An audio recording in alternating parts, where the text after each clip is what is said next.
It's in the dynasty.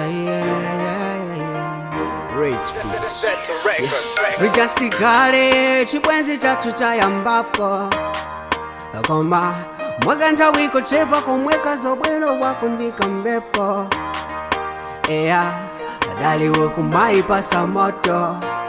eya ukundimvesa kukoma ukusiyana ndoyambaja moti ziwa ukanakala woyamba kukhala ma-girlfriend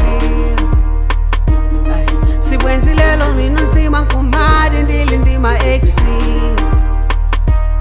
eya ukanakala boweka oyamba ndiwusiliza ndimazifusa sometimes kodi weyonali kuti baby komati mene ndingapempe iweyo usaza senta oh yeah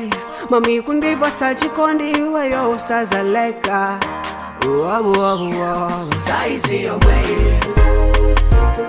levo yomwe mamilia yomwe mpaka natizakalambe saizi yomwe levo yomwe mamilia yomwe mpaka natizakalambe osawonjezela osabweza moto osaponda accelerator osaponda black ikalegia yomwe mpaka natizakalambe oh yeah ukala driver ine conductor